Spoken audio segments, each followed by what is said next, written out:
우크라이나 중부 드니프로시. 달리던 차 앞으로 거대한 폭음과 함께 불길이 치솟습니다.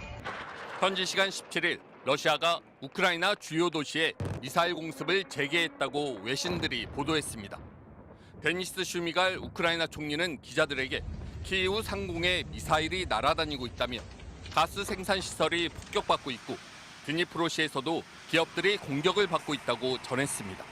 Була чергова російська терористична атака зранку. Десятки ракет, цивільні об'єкти, головна мішень. 이번 공격은 수도 키이우를 비롯해 남부 항구 도시 오데사 등의 에너지 기반 시설을 주요 목표로 한 것으로 전해졌습니다. 우크라이나의 대규모 공습이 가해진 건 지난 15일 이후 이틀 만입니다. 지난 15일에도 러시아는 미사일 약 100발을 발사하는 등 개전 이후 에너지 기반 시설을 대상으로 한 최대 규모 공습을 감행했습니다. 이번 주부터 우크라이나의 본격적인 한파가 시작되는 점을 노려 에너지 시설에 대한 공습을 강화하고 있는 것으로 보이는데 이에 따라 민간인들의 고통이 더 극심해질 것이란 우려가 나오고 있습니다. 러시아의 이번 공습에 대해 우크라이나 대통령실 관계자는 비겁한 패배자의 모자란 전술이라며 원하는 결과를 얻지 못할 것이라고 비판했습니다.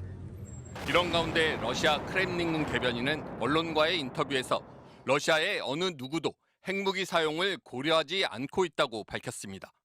앞서 지난 14일 미국과 러시아의 정보기관장 회동에서 윌리엄 번스 미국 중앙정보국 국장은 러시아 측에 핵무기 사용을 하지 말라고 경고한 바 있습니다.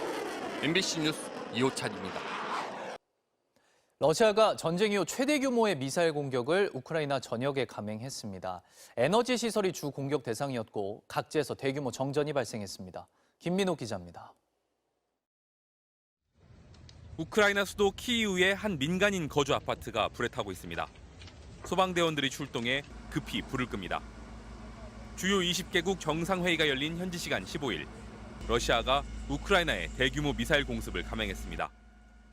지난달 말 공습 이후 보름 만입니다. 키이우 시내에서는 주거 건물 3채가 공격을 받아 한 명이 숨졌습니다. З цього ось з четвертого поверха. У нас сусідня квартира з тою, що попала. 이번 공습은 키이우를 비롯해 동북부의 하르키우, 서부 르비우, 북부 지토미르, 동부 수미 등 우크라이나 전역 12개 지역에서 이루어졌습니다. 특히 주요 도시의 에너지 기반 시설이 주 공격 대상이었습니다. 모두 15개 에너지 시설이 손상됐고 700만여 가구가 정전을 겪었습니다. 우크라이나 공군은 러시아가 이날 우크라이나 전역에 발사한 미사일이 약 100발이라고 밝혔습니다. 러시아가 크림대교 폭발 사건에 대한 첫 보복으로 지난달 10일 미사일 84발을 발사한 것을 넘어서는 규모입니다.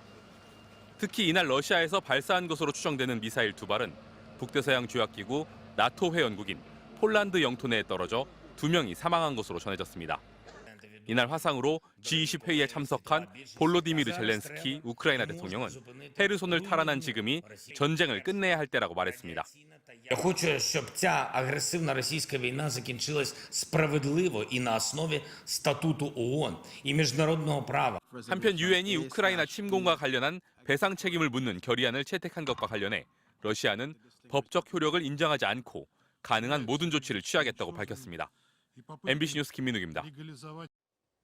우크라이나가 8개월 만에 탈환한 헤르손 지역을 젤렌스키 대통령이 방문했습니다.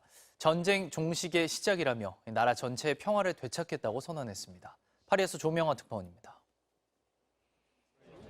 우크라이나 남부 헤르손시 광장. 시청 건물에 우크라이나 국기가 개양되자 환호성이 터져나옵니다.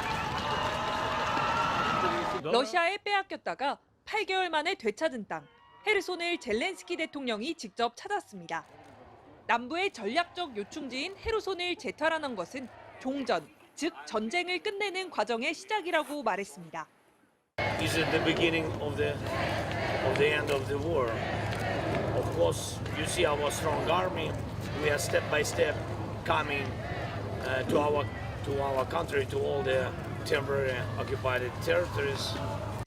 우크라이나군을 격려하면서 우리는 러시아가 우크라이나를 죽일 수 없다는 것을 증명했고 나라 전체의 평화를 되찾을 것이라고 강조했습니다.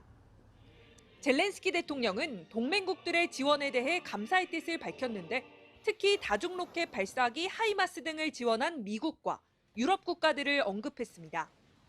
여전히 러시아의 추가 반격 가능성이 있는 만큼 우크라이나는 헤르손 지역에 대한 치안을 강화하는 한편 기반 시설 재건 작업에 본격적으로 착수했습니다. 주민들의 안전을 위해 통행을 제한하고 러시아군이 점령지 곳곳에 남겨둔 폭발물을 제거하는 작업에 집중하고 있습니다. 나토와 서방 국가들은 러시아에 대한 경계를 늦춰서는 안 된다며 지속적인 지원이 필요함을 강조했습니다. We should not make the mistake of underestimating Russia. The Russian armed forces retain significant capabilities, as well as a large number of troops. 드미트리 페스코프 크렘린궁 대변인은 젤렌스키 대통령의 헤르손 방문에 대한 질문에 논평하지 않을 것이라면서도 해당 지역은 러시아 연방의 일부라는 입장을 고수했습니다. 파리에서 MBC 뉴스 조명아입니다.